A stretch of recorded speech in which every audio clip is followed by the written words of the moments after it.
Hello दोस्तों, स्वागत है आपका इस वीडियो में। और आज के इस वीडियो में हम करेंगे कक्षा 9 का प्रश्नावली 7.1 के प्रश्न 1, 2 और 3 को। तो चलिए हम स्टार्ट करते हैं वीडियो को। और दोस्तों एक बात और कहूंगा आपको कि इससे पहले मैंने इस चैप्टर से रिलेटेड 2 वीडियोस और बनाए हैं। वो वीडियोस इंपॉर्टेंट है बहुत ज़्यादा आपके लिए, क्योंकि उसमें मैंने इस चैप्टर से रिलेटेड जितने भी इंपॉर्टेंट पॉइंट्स है वो सभी उन दोनों वीडियोज़ में मैंने डिस्कस किए हैं। तो वो वीडियो अगर आपने अभी तक नहीं देखे हैं तो इस वीडियो को आप देख सकते हैं। इस वीडियो के लास्ट में एंड स्क्रीन में आपको वो वीडियो दिख जाएंगी, वहाँ क्लिक करके आप देख सकते हैं। अगर आप उन वीडियो को देख लेते हैं तो फिर जब आप प्रश्नों को हल करेंगे तो बहुत आसानी से आपको समझ में आने वाले हैं। तो चलिए अब हम प्रश्न नंबर 1 का हल करते हैं। देखिए प्रश्न नंबर 1 क्या दिया गया है हमें कि चतुर्भुज ACBD में AC बराबर है AD के और AB कोण A को समद्विभाजित करता है। दर्शाइए कि त्रिभुज ABC सर्वांगसम है त्रिभुज ABD के, और BC और BD के बारे में आप क्या कह सकते हैं। तो दोस्तों इसमें हमें ये आकृति दी गई है, ACBD एक चतुर्भुज है जिसमें हमें कहा गया है कि त्रिभुज ABC यानी कि इस त्रिभुज ABC को हमें इस त्रिभुज ABD के सर्वांगसम सिद्ध करना है। ठीक है, तो चलिए हम इसको सर्वांगसम सिद्ध करते हैं। और इसमें हमें दिया क्या क्या गया है, एक तो AC बराबर AD, एक चीज हमें ये दी गई है, ये वाली जो भुजा है वो इस भुजा के बराबर। और दूसरा हमें दिया गया है कि जो ये AB है, ये AB इस कोण A को समद्विभाजित करता है। ठीक है, तो इसके आधार पर अब हमें इस दोनों त्रिभुजों को सर्वांगसम सिद्ध करना है। तो देखिए सबसे पहले हम यहाँ पर हल में क्या लिखेंगे कि यहाँ पर 2 त्रिभुजों को हम कंसीडर करेंगे, एक तो त्रिभुज ABC और एक त्रिभुज ABD। तो यहां पर हम लिख लेते हैं त्रिभुज ABC तथा त्रिभुज ABD में। अब दोस्तों इसमें क्या क्या 3 चीजें हमें निकालनी है। देखिए क्योंकि हमें 2 त्रिभुजों को सर्वांगसम सिद्ध करने के लिए किन्हीं भी 3 कंडीशन को हमें दिखाना होता है। तो यहाँ पर देखिए कि एक तो हमें AC बराबर AD ये हमें दिया गया है, तो इसको हम लिख लेते हैं AC बराबर AD, ये हमें दिया गया है। तो यहाँ पर हम लिख लेते हैं इसका कारण दिया है। अब देखिए इसमें देखिए कोण CAB यानी कि CAB ये वाला जो कोण है ये इस कोण के बराबर होगा, यानी कि कोण DAB के। क्यों होगा, क्योंकि ये जो है AB ये इस कोण को समद्विभाजित करता है, यानी कि 2 बराबर भागों में बांट रहा है। तो यहाँ पर इसलिए कोण CAB जो है वो बराबर है कोण DAB के। ठीक है, यहाँ पर कारण लिखेंगे क्योंकि जो AB है वो कोण A का समद्विभाजक है। ठीक है दोस्तों, तो ये हमने कारण लिखा। अब देखिए यहाँ पर तीसरी चीज हमें इसमें दिखानी है एक और। तो देखिए इन दोनों त्रिभुजों में जो ये AB है ये इन दोनों ही त्रिभुजों में आ रहा है। इस वाले त्रिभुज में भी ये AB है और इस वाले त्रिभुज में भी ये AB है। तो इसलिए यहाँ पर जो हमारा AB है वो बराबर हो जाता है AB के। क्यों, क्योंकि यहाँ पर उभयनिष्ठ है। ये उभयनिष्ठ का मतलब कि दोनों ही त्रिभुजों में ये कॉमन है। तो इसलिए यहाँ पर AB बराबर AB, क्यों, क्योंकि ये क्या है, उभयनिष्ठ है। ठीक है दोस्तों, तो इस तरह से हमें 3 चीजें दिखा दी, एक तो AC बराबर AD, एक कोण CAB बराबर कोण DAB और AB बराबर AB। तो इस तरह से आप देखेंगे कि इसमें कौन सी कसौटी का यूज हमने किया है, SAS यानी कि भुजा कोण भुजा नियम का। तो यहां पर हम लिख लेंगे SAS सर्वांगसमता नियम द्वारा। दोस्तों इस तरह से हमारा जो त्रिभुज ABC है वो सर्वांगसम सिद्ध हो जाता है त्रिभुज ABD के। ठीक है, तो यहां पर हमने इस तरह से इसको सर्वांगसम सिद्ध किया।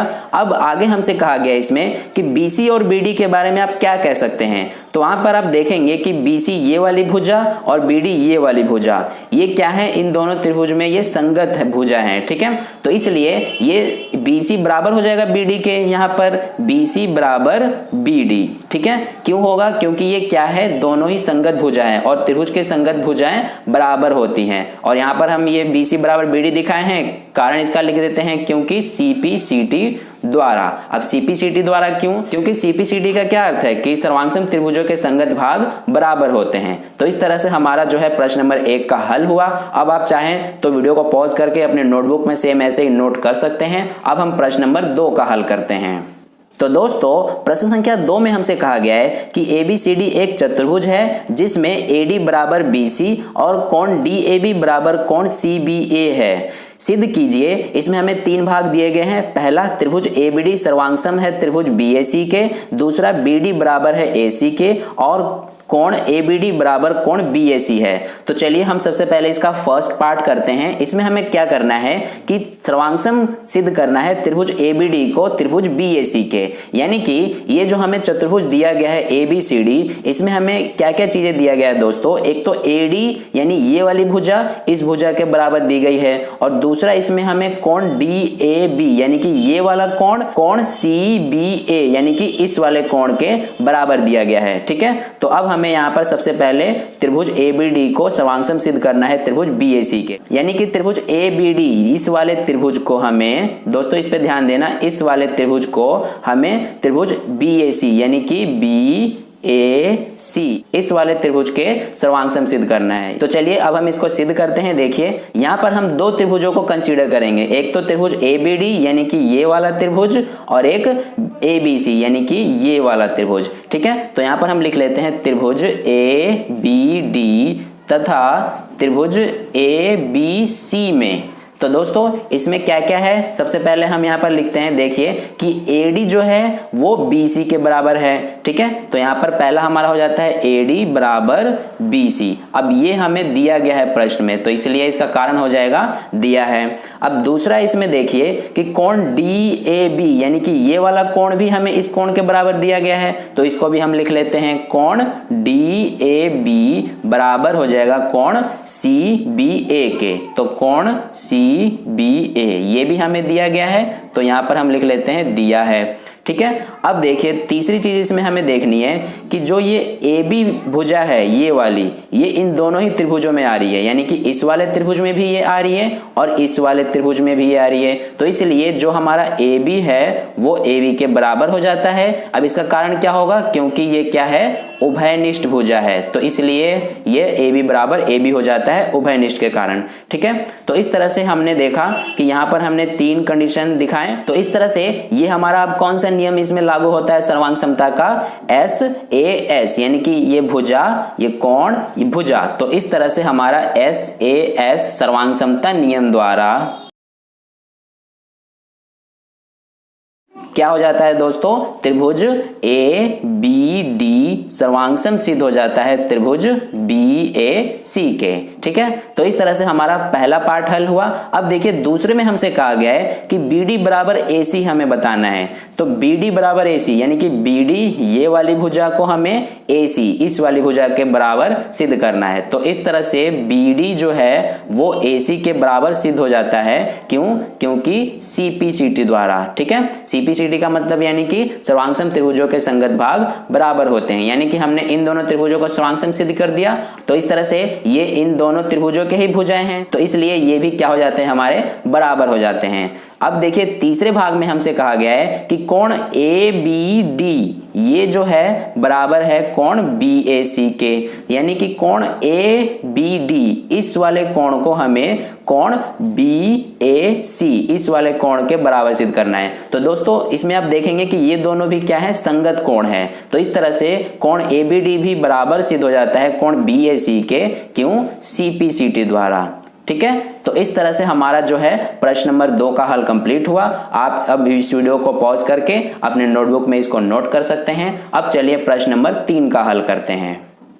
तो दोस्तों प्रश्न संख्या 3 में हमसे कहा गया है कि एक रेखाखंड AB पर AD और BC 2 बराबर लंब रेखाखंड है। दर्शाइए कि CD रेखाखंड AB को समद्विभाजित करता है। तो ये हमें दोस्तों प्रश्न नंबर 3 के लिए आकृति दी गई है, जिसमें हमसे कहा गया है कि AB यानी कि ये भुजा AB पर AD यानी कि ये और BC यानी कि ये दोनों क्या है, लंब हैं। तो इस तरह से यहाँ पर दोनों जगह कोण 90 डिग्री के बनेंगे, क्योंकि लंब है तो 90 डिग्री का कोण बनता है। तो इस तरह से यहाँ पर अब हमें दर्शाना है कि CD जो रेखाखंड है, यानी कि ये जो रेखाखंड है CD, ये AB को समद्विभाजित करता है, यानी कि ये 2 बराबर हिस्सों में बांटता है। यानी कहने का मतलब ये है कि OB बराबर OA, ये हमें सिद्ध करना है। ठीक है, तो चलिए इसको हम अब सिद्ध करते हैं। देखिए हल में हम सबसे पहले क्या लिखेंगे कि यहाँ पर हम 2 त्रिभुजों को कंसीडर करेंगे। एक तो त्रिभुज AOD यानी कि ये वाला त्रिभुज, और एक ये BOC त्रिभुज। तो यहाँ पर हम लिख लेते हैं त्रिभुज AOD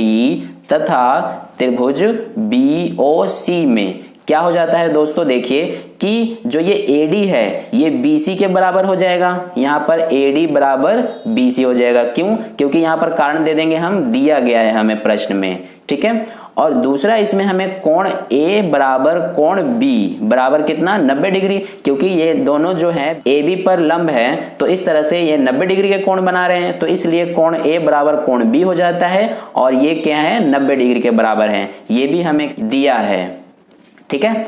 तो इस तरह से ये कोण A बराबर कोण B बराबर 90 डिग्री। अब देखिए तीसरी चीज इसमें, ये वाला जो कोण है ये इस कोण के बराबर हो जाएगा, क्योंकि ये क्या है, शीर्षाभिमुख कोण है। तो इस तरह से शीर्षाभिमुख कोण बराबर होते हैं, तो इसलिए हमारा कोण AOD बराबर हो जाता है कोण BOC के। तो यहां पर हम लिख लेते हैं कोण AOD बराबर कोण BOC। कारण हम यहां पर लिख लेते हैं क्योंकि ये क्या है, शीर्षाभिमुख कोण है,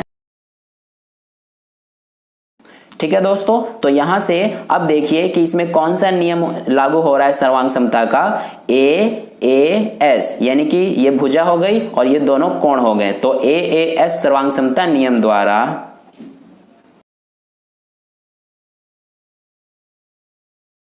दोस्तों हमारा त्रिभुज AOD ये सर्वांगसम सिद्ध हो जाता है त्रिभुज BOC के, यानी कि ये वाला त्रिभुज इस वाले त्रिभुज के सर्वांगसम सिद्ध हो गया। अब देखिए यहाँ पर त्रिभुज AOD सर्वांगसम है त्रिभुज BOC के, तो इसलिए यहाँ पर OA बराबर OB हो जाएगा। इसका कारण क्योंकि ये CP/CT द्वारा हो जाएगा, ठीक है। तो इस तरह से हमने OA यानी कि इस वाले को इस वाले OB के बराबर सिद्ध किया। अब देखिए यहाँ पर अगर OA बराबर है OB के, तो इसलिए यहाँ पर O जो है वो AB का मध्य बिंदु माना जाएगा, क्योंकि O जो है वो क्या कर रहा है, OB बराबर OA दो बराबर हिस्सों में इस AB को बांट रहा है, तो इसलिए जो O है वो मध्य बिंदु होगा। तो यहाँ पर O AB का मध्य बिंदु है, तो इसलिए यहाँ पर देखिए कि CD AB को समद्विभाजित करती है, ठीक है दोस्तों। यहां पर CD AB को समद्विभाजित करेगी, क्योंकि देखिए O जो है वो AB का मध्य बिंदु है, तो इसलिए CD AB को समद्विभाजित करती है। ये हमने यहां पर सिद्ध कर दिया। तो इसी के साथ हमारा प्रश्न नंबर 1, 2 और 3 का हल कंप्लीट हुआ। अब आप वीडियो को पॉज करके इसका आंसर नोट कर सकते हैं अपने नोटबुक में। तो आई होप आपको वीडियो अच्छा लगा होगा, आपको तीनों प्रश्नों के हल अच्छे से समझ में आए हैं। अगर समझ में आया है तो वीडियो को लाइक कर देना, क्योंकि आपका किया गया लाइक मुझे और आगे की नई वीडियोस बनाने के लिए मोटिवेट करता है। और अगर आप पहली बार वीडियो को देख रहे हैं तो चैनल को सब्सक्राइब करके नोटिफिकेशन बेल आइकन प्रेस कर लीजिए, ताकि अगली वीडियो जैसे ही मैं अपलोड करूं उसका नोटिफिकेशन सबसे पहले आपके फोन में पहुंच जाए। और अपने दोस्तों के साथ इस वीडियो को ज़्यादा शेयर करें ताकि उन्हें भी इससे हेल्प हो। तो फिर मिलते हैं नेक्स्ट वीडियो में नए प्रश्नों के साथ। तब तक के लिए अपना ध्यान रखिए, खूब पढ़िए। धन्यवाद।